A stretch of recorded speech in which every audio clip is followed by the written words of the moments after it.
Jeff Todd here for MLB Trade Rumors. I'm joined again today by MLBTR's Tim Dierkes. We are going to talk about the Mookie Betts trade that sent that superstar player from the Red Sox over to the Dodgers before the 2020 season was suspended. We don't know now if we're going to have a full or partial or no season at all. It's all still up in the air. What does that mean for the Dodgers, and what does that mean for this trade? That's the topic today. If you could go hit that subscribe button real quick before we get rolling, we would appreciate that. Tim, how's it going?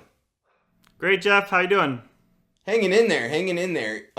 Listen, this trade, you wrote about it recently, and I know you've had the opportunity since then to talk with some folks around the game that would be in a position to have some perspective on this. Is there any sense that this trade, this huge blockbuster trade, Mookie Betts going across the country, could that somehow be like renegotiated, partially undone? Could the Dodgers get some compensation? Is there any thought of that at all around the game right now? I don't think so, Jeff. I think that this entire topic is really not top of mind for baseball executives right now. Revision or unwinding of a trade. I think, as we've discussed, it kind of opens a Pandora's box that we really just can't go down. There's a bunch of other trades. Any trade where one side was getting a short-term benefit like this, and I think the Betts trade was the most clear example where the main reason for the Dodgers to do the deal was to get 1 year of Betts and to rent him. Any trade like that is just going to look terrible for that team for the 2020 season, particularly if it gets canceled. You really can't go down that road. You'd be unwinding a bunch of trades. And then you look at a lot of free agent deals. The calculus really changes there. Like if you look at the Twins, they signed Josh Donaldson to a 4-year deal. The first year of it, he was going to be 34 years old.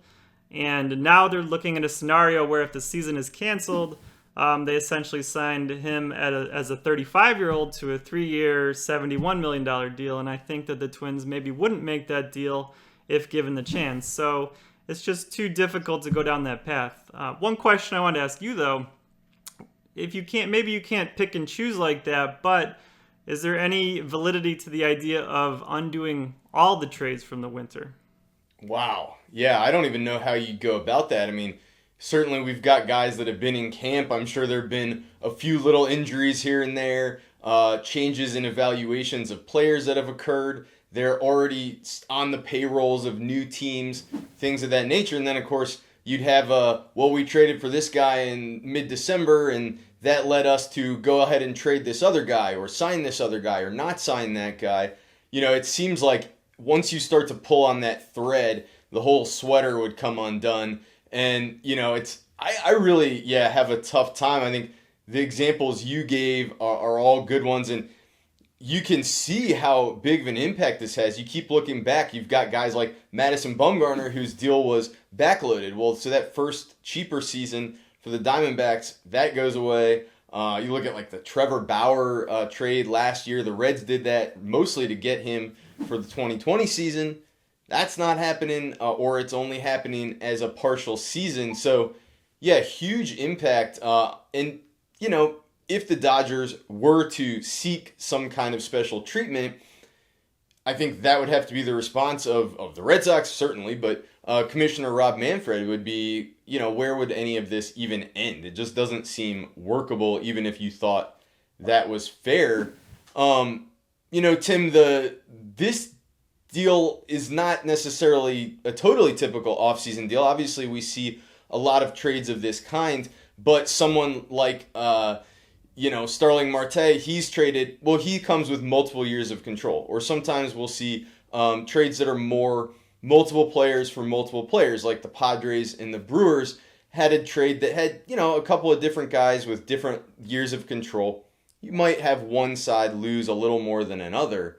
It seems to me that on the whole, this Mookie Betts deal really results like in a completely one-sided loss to the Dodgers. And I don't like looking at trades as winners and losers, and this is obviously not the fault of the Dodgers front office, but this trade now looks like a complete calamity from a value perspective. Absolutely. The main asset that the Red Sox traded, which was Mookie Betts' final season of control, is basically evaporating by the day and could easily go to zero. So it just heavily favors the Red Sox. There's kind of no other way to put it. And I think that that's kind of the way the ball bounces in this case. There's really nothing to be done about it. And from the Dodgers' standpoint, they were a team that I think, in a sense, could spare Verdugo, could spare a couple of prospects who were good, but weren't top 100 type of prospects. So I don't think it's going to be devastating to a franchise like the Dodgers. Yeah, I mean, the Dodgers have certainly had every opportunity to, create loads of young talent. They've just kept producing, and, they getting guys back in trades like last year's deal with the Reds, where they shipped a bunch of expiring veteran contracts and somehow got back significant prospect value in that trade. They've had no trouble pumping out prospects, and they've given up players. Remember, in deals like the Yu Darvish deal, the Manny Machado deal, they've parted with talent before, and it hasn't stopped the process. They've held on to the most important guys. So I think the Dodgers will be fine ultimately, but when you kind of rebalance this trade, it's like, man, the Red Sox are over there. Verdugo was hurt in the offseason, and this wasn't really the year that they got him for. Obviously they were focused more on his other seasons once they are able to ramp back up to competitiveness or let's say full-blown contention for the Red Sox, and they still keep the full control over Downs and Wong, the two prospects in the deal. So on the Dodgers side, I mean, are there any silver linings here at all for the Dodgers? Anything to cling to that, hey, maybe this isn't quite as bad as it looks? Well, I thought about this for a bit, and here's what I came up with. And it could be a bit of a stretch, but hear me out. So if you look at a guy like David Price, he's a veteran pitcher, 34 years old, a lot of mileage on his arm. You almost wonder if a season off or a season where he only pitches 50 innings or something like that could do him some good. And maybe he comes back in 2021 and is better than he's been in a while.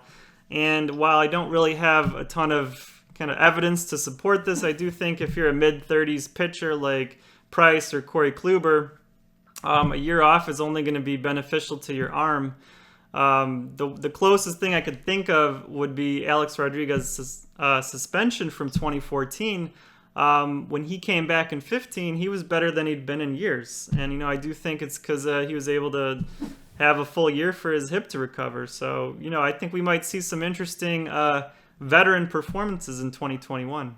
Yeah, it's a good point. I mean, it's too soon to give up on David Price. I mean, the guy is still a good, solid starting pitcher, even in his current form. And we've seen other guys go through a lull in their mid-30s, maybe like a Justin Verlander, who then was able to bounce back and become an elite pitcher again, which isn't to say that it's likely to happen, but taking a break, getting that chance to, rest up, a guy with that talent level, because remember, David Price was an exceptionally good pitcher, not just a high-end starter, but one of the best in baseball.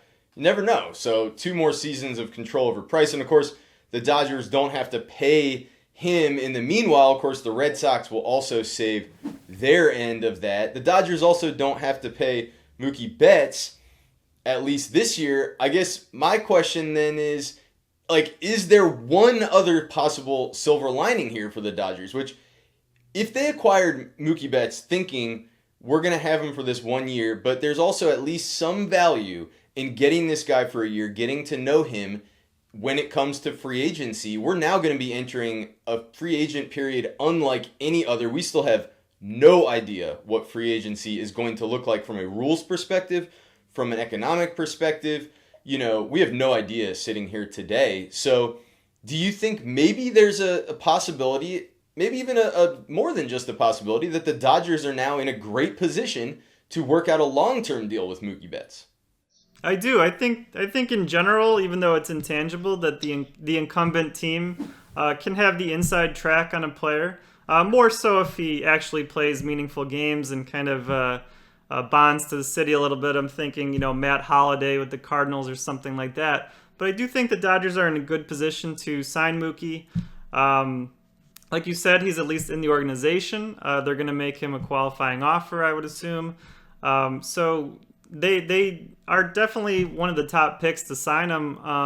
And to your point, trying to predict what this offseason will be like when we don't even know, whether we'll have an actual regular season is just impossible. But I do think that, I think that teams will have to enter the offseason with a lot of uncertainty still, because we don't know what the game's revenue will look like in 2021, except that it'll be worse. I think that's fair to say that if nothing else, attendance will be down. There's tons of value lost already in 2020. So I think, baseball teams are never going to shy away from an excuse to not spend money. That's historically been true. So even the teams that maybe could generate a $300 million offer for Mookie Betts, they might wield this a little bit or exploit it to a degree.